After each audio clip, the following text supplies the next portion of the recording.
بسم اللہ الرحمن الرحیم۔ السلام علیکم ورحمۃ اللہ وبرکاتہ۔ ناظرین، خاوند کو یہ 5 جملے بولنے والی بیوی سیدھا جنت میں جائے گی۔ نیک عورت اگر شادی شدہ ہے تو جنت میں اپنے جنتی شوہر کے ساتھ رہے گی اور شوہر کو ملنے والی حوروں کی سردار ہوگی، اور اللہ تعالیٰ اس عورت کو ان سب سے حسین و جمیل بنائیں گے۔ عورت جنت میں ایسے شوہر کے ساتھ رہے گی جس نے دنیا میں اس کے ساتھ اچھے اخلاق کا برتاؤ کیا ہوگا، اور وہ شوہر جس نے عورت پر ظلم کیا ہوگا، اس کو تنگ کیا ہوگا اور بلا وجہ بیوی کو طلاق دی ہوگی، وہ اس عورت سے محروم رہے گا۔ حضرت ام سلمہ رضی اللہ تعالی عنہا کی ایک روایت میں ہے کہ انہوں نے نبی کریم صلی اللہ علیہ وسلم سے پوچھا کہ کسی کے 2 شوہر ہوں تو وہ جنت میں کس کے ساتھ رہے گی؟ تو آپ صلی اللہ علیہ وسلم نے فرمایا کہ اسے اختیار دیا جائے گا، پس وہ اس شوہر کو اختیار کرے گی جس نے دنیا میں اس کے ساتھ اچھے اخلاق کا برتاؤ کیا ہوگا، اور وہی اس کا جنت میں شوہر ہوگا۔ اے ام سلمہ، اچھے اخلاق والے دنیا اور آخرت کی بھلائی لے گئے۔ حضرت امام باقر رضی اللہ تعالیٰ عنہ کے بیٹے حضرت امام جعفر صادق رضی اللہ تعالیٰ عنہ کے پاس چند عورتیں آئیں، آ کر کہنے لگیں، اے نواسہ رسول صلی اللہ علیہ وسلم، کیا کوئی ایسا عمل بھی ہے جس کے کرنے سے مرتے وقت روح آسانی سے نکلے، روح نکلتے وقت تکلیف نہ ہو، خاتمہ ایمان پر ہو، مرتے وقت کلمہ پڑھتی مریں اور قبر جنت کے باغوں میں سے باغ ہو جائے؟ تو حضرت امام جعفر صادق رضی اللہ تعالیٰ عنہ نے فرمایا، اے اسلام کی مقدس شہزادیوں، عورت کی زبان سے نکلے ہوئے 5 جملے اللہ تعالیٰ کو بہت ہی زیادہ پسند ہیں، اور سنو، اللہ تعالیٰ کے پسندیدہ کام کرنے والی عورت ہوتی ہے، وہ جب مرتی ہے تو قبر سے سیدھا جنت میں چلی جاتی ہے۔ تو انہوں نے پوچھا، اے نواسہ رسول صلی اللہ علیہ وسلم، بتائیں تو صحیح وہ 5 جملے کون سی ہیں؟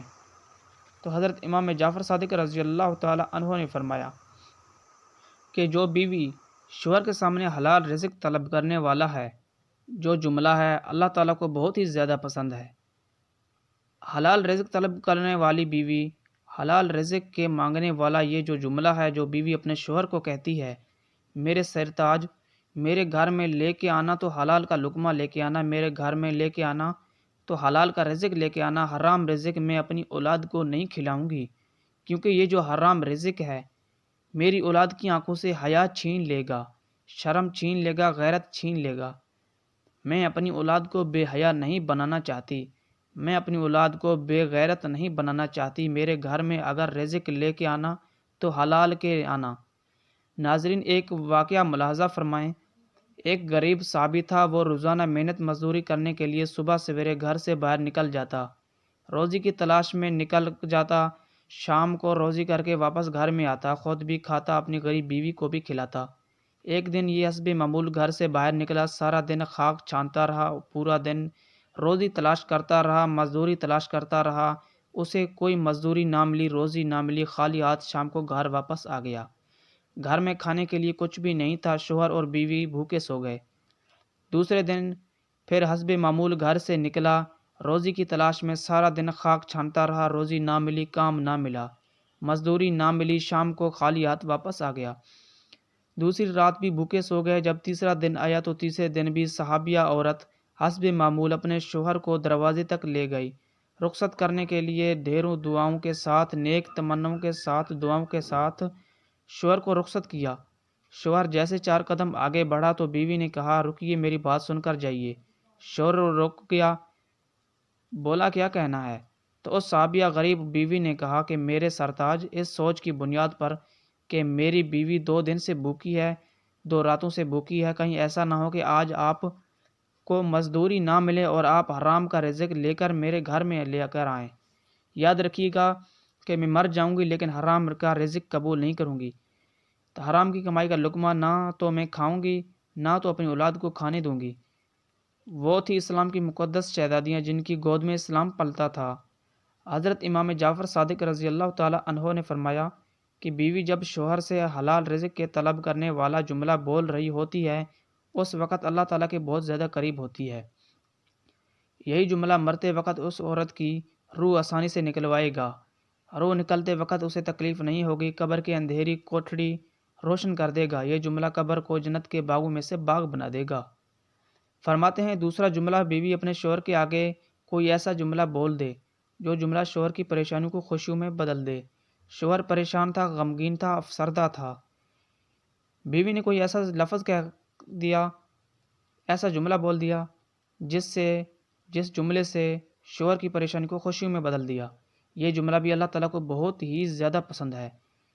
شوہر کی رضا اللہ تعالیٰ کی رضا ہے، شوہر کی خوشی اللہ تعالیٰ کی خوشی ہے۔ اگر رب کو خوش رکھنا ہے تو اپنے شوہر کو خوش رکھنا ہوگا۔ حضرت امام جعفر صادق رضی اللہ تعالیٰ عنہ فرماتے ہیں کہ تیسرا جملہ، جب عورت اپنا سر اللہ کے حضور جھکا کر کہتی ہے سبحان ربی الاعلیٰ، سبحان ربی الاعلیٰ، سبحان ربی الاعلیٰ، یہ جملہ اللہ تعالیٰ کو اتنا پسند ہے، یہی سبحان ربی الاعلیٰ مرتے وقت اس کو کلمہ نصیب کرے گا، مرتے وقت اس کا خاتمہ ایمان پر کرے گا، قبر کی اندھیری کوٹھڑی روشن کر دے گا، قبر جنت کے باغوں میں سے باغ بنا دے گا۔ نماز کا دامن مضبوطی سے پکڑتے رہنا، نماز کا دامن کبھی نہ چھوڑنا۔ اللہ جب ناراض ہوتا ہے روٹی بند نہیں کرتا ہے۔ اللہ جب ناراض ہوتا ہے سورج کو حکم نہیں دیتا کہ فلاں شخص میرا نافرمان ہے، تیری کرنیں اس کے آنگن میں نہیں جانتی۔ اللہ جب ناراض ہوتا ہے تو سجدوں کی توفیق چھین لیتا ہے۔ فرمایا چوتھا جملہ کہ جو عورت اپنے شوہر کی اجازت کے بغیر کسی غیر مرد سے نہیں ملتی، غیر مرد سے بات نہیں کرتی، اپنے شوہر کو ساتھ لے کر چلنے والی عورت سیدھا جنت میں داخل ہوگی۔ فرمایا نمبر 5، جو عورت اپنے شوہر کا سر فخر سے بلند کرنے والی، ایسی عورت جو اپنے شوہر کو کبھی شکایت کا موقع نہیں دیتی، ہر دم شوہر کو خوش رکھنے والی، ہر موڑ شوہر کو سکھ دینے والی عورت، شوہر کی ہر بات کا مثبت جواب دینے والی عورت اور ہر طرح کے حالات میں الحمدللہ کہنے والی عورت سیدھا جنت میں جائے گی۔ ناظرین، یہ 5 جملے ایسے ہیں، یہ 5 کام ایسے ہیں جس سے مرتے وقت عورت کی روح آسانی سے نکلے گی، خاتمہ ایمان پہ ہوگا۔ اللہ پاک ہمیں دین کی مکمل سمجھ عطا فرمائے اور ہمیں 5 وقت کا پکا سچا نمازی بنائے۔ آمین ثم آمین۔